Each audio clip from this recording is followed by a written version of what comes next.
Hi, Sparkles of Light. This is CherryEnchantress, and this is your daily dust for March 1st. Can you believe it already? March 1st, 2024, if you're watching in real time. But hello to any of you out there in the future who stumble upon this randomly because it just was in your feed or you're attracted to it somehow, some reason. This is a timeless reading as well. I am using the Star Child Tarot, which is a deck I really love. It is the Cashapp version, and it is made by Danielle Noel, and I put my book in here because she doesn't have a physical book, so sometimes I use my book. And yes, and Danielle Noel and Rebecca Campbell. So let's take a look. We're going to give it a good shuffle and get 3 cards for a collective message for this particular day. But this day could also be a clue to some future events. It could also be revealing something that's already happened and what to do next. We also get sometimes little story modes, and sometimes it's mundane and really simple, and sometimes it's very deep. So let's see what this March 1st has to bring, or whenever you find this. So let's see, we have Justice. Nice. Justice is a good card either way, but just remember with Justice, it's like it's definitely earned. So to keep your best foot forward. Yesterday I did something that I probably shouldn't have done, and I kind of paid for it. So just remember, sometimes karma is instant. Sometimes you even if you do something that seems little and insignificant, it may not be the right thing to do. So just remember that. But big picture, you're going to have a win in your favor for sure. Ooh, and Serenity, specific to this deck. And let's see what else. 2 of Crystals, very nice. All right, we're going to zoom in and get a deeper message. One thing I noticed in the legal system is as blinded as it's supposed to be, as we treat each other all as equals, as there's equal justice under the law, as everyone should get their justice no matter what level, who you are, how rich or whatever, whatever your circumstances are. Everybody should get the equal amounts of justice for whatever they do, right? For laws, broken laws or whatever. Even in a little minor sense, like if it's in your own workplace, everybody should be treated equally, right? It's called fairness. And nobody should be partial to anybody. Nobody should play favorites. Like there shouldn't be teacher pets out there, and there shouldn't be those the ones that get favoritism. But that happens quite a lot. Even if it shouldn't happen, it happens a lot. Even in the legal system, where there is supposed to be impartiality, specifically in the legal system. But Justice is here to tell you that this is going to tend toward fairness. This is going to trend, and this energy is trending towards fairness, equality. It's trending toward impartiality. It's also about contracts and truth and balance and fairness and wisdom, integrity, and something you may have to examine further. But as far, mostly not so much spiritual examination, but is about truth and justice and fairness and balance in your life in that way. Justice reflects the stretch for higher truth, integrity, and fairness. And she's standing upright. In her hand, she's got a sword. And that's the tool about steadfast precision and logic. You see that in the Suit of Swords. And in her left side is an evenly balanced scale. And that is the universal symbol for transcendent moral code, the eternal intuitive compass that resides in all of us. Without the law, we have an internal moral compass that we naturally follow, because we naturally want to be fair, and we would naturally want things to be balanced.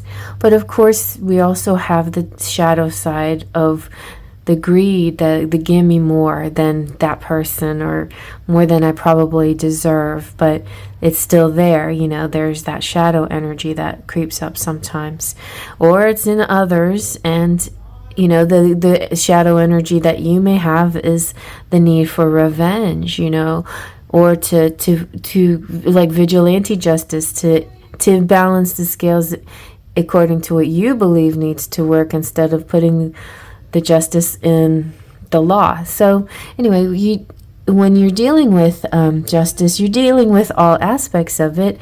But like I said, when you see the card, it's generally a positive energy, and it means that you're going to win. It also represents Libra and Venus. So Serenity, specific to this deck. I thought Serenity was an extra card, but it actually represents the Hermit.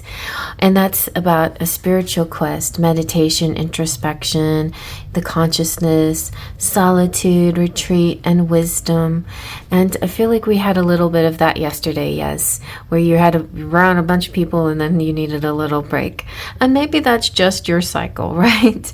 Maybe after, like, that's kind of what happened to me. After a busy day dealing with court systems, then you need a day of just spirituality and reflection in inner self, relaxation, removal from the bigger world out there, in more of in your comfort zone again, someplace that's a little bit quieter and more peaceful. So serenity now. The astrological sign is Virgo too. So if you are resonating with any of this is perfect for me, because I have a rising sign of Libra and a moon sign of Virgo. So definitely have those energies with me always. The need to be alone sometimes is very strong within me. The need for justice is hugely strong within me. So, and I actually have both of those signs in the 12th house as well. So you see here a hermit lady sitting in restful solitude beside a quiet, still lake. Here she experiences no external distractions, and the stars above her are crystal clear. In this moment, she holds her own space, aligning with her higher self and deeper intuitive strength. To get to this point, it may have take a type of commitment and understanding that you may have to go it alone. However, to reach a state of illumination, you don't need to be completely cut off from the outside world. Instead, the hermit encourages us to seek our own inner sanctuaries. To detach from the fleeting interferences that are not healthy for us in the long run. So, for example, today I was working on art, and even though that's work or fun or whatever you want to call it, an activity, it felt very, very meditative, very zen-like. So there's some like little hobbies and activities that you can do that give you the same benefits that meditation does. So meditation doesn't always have to be about being really quiet and clearing your mind and breathing and nothingness. You can get that same state of peace, of serenity, through mild activities that kind of like transport you a little bit, kind of takes you away from your everyday world, from the mundane world or the busy world around you. Just, it's about having a peaceful moment, or a little bit longer than a moment, but as long as you can get it today. So, don't be mad at yourself if you can't do more than a few minutes at a time. It's better than no minutes at a time. So try to find those tranquil moments, and that'll be good for you on this day. The Two of Crystals, I feel like, it's about juggling things, and we are often very much the multitaskers. So soon enough, you'll go back to being the multitasker. But because you've had the chance to have peace and tranquility and realign and refocus. Also, I kind of get healing and beyond vibes from this one. If you ever watch that channel where Michael does Reiki healing remotely, which works, it's a really great way to start the day and end the evening with this nice gentle Reiki healing. And all you have to do is sit there and watch him, and you don't even have to watch him, just sit there and listen. And or you can even do some small minor little activities while he's Reiki healing, because it's not dependent on you just being still to receive it. The energy comes to you, but by listening to him and feeling that energy, it does help calm you quite a bit, so that your mundane tasks in the morning or in the evening or whatever don't seem quite as hectic, right? So that's another thing to do while you're multitasking. You can actually get some spiritual benefits in too, if you have to. If you just don't have time to sit and do absolutely nothing, you can do your minor activities and listen to meditative or healing speak, energy, talk, sounds, crystals, crystal chimes. I don't know, like, the whole, just get into let that be your surroundings as you do your daily tasks.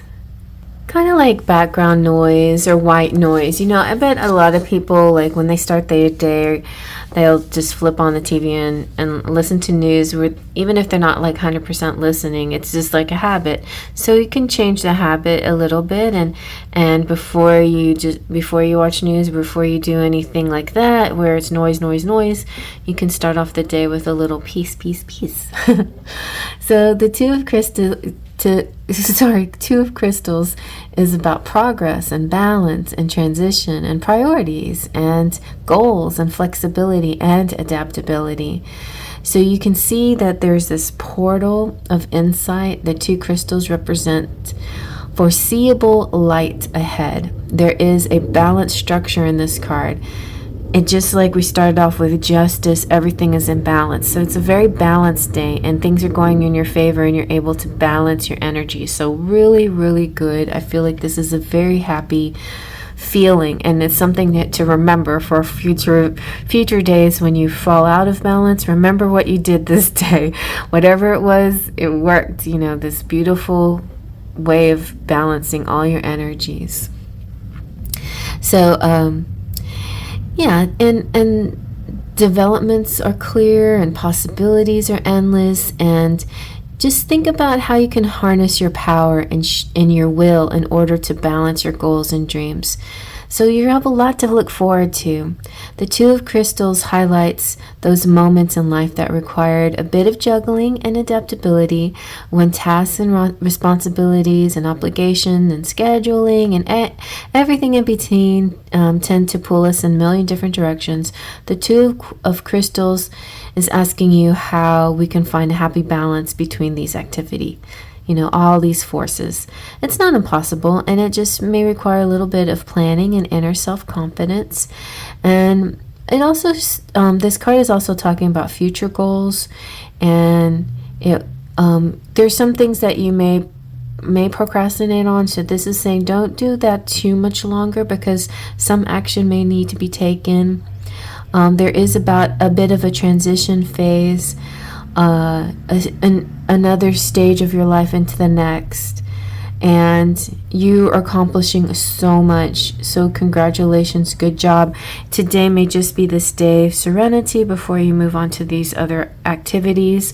You could overlap a little bit, start off purely meditative, and later on in the day start incorporating some activities, and also balancing it with some chill time, so make sure you get plenty of both as needed, and everyone is different. I know there's people who really thrive out there on on pressure and getting things done, and that's great, good for them. And if you're one of those, good for you. You do what you need to do. You already have your formula of success, and I think that's what this is about, that you've already figured out what your formula for success is and how to balance your energies in the day. Me personally, I do better when I have a little more rest and I do a little work and rest a little, and little work and rest a little, and I enjoy doing it that way. So So if you like to do it that way as well, that is okay. There's nothing wrong with that. Because, and then sometimes it's not within a certain day. Sometimes it's within a certain month. Say you have work, cram for exams, like for example, or working, getting deadlines done, all this piles of work at work, to do. And then you have a vacation, like, spring break coming up for those students out there, or Easter break for everybody else. And those are chances for you to and have some time off. Even if you don't go anywhere, just make sure you have fun and do something lighthearted and non-work related during that time. And so that, to me, it's like balancing those things, so if you put a lot of effort at one time, then you have to balance all that effort with leisure as well. At least that's the way I see it, because burning out can create unwanted obstacles and energies that won't be helpful. So be sure to be mindful of those things at all times. Give yourself like a little scan every few hours or so, saying, how am I feeling? Like sometimes we forget to eat, because you're so busy. So scan yourself, like, oh gosh, my stomach's growling and I haven't been paying attention. At the very least, get a nice sip of water or something, and maybe a little snack or some, banana or whatever, so pay attention to those things too. But I feel like I really like, too much of the time, I think tarot readers might say, you need to do this. And I feel like this is a reading like, you got it, you figured it out. Now just keep doing that. All right. So I hope you like that. Faith, Trust, and Pixie Dust.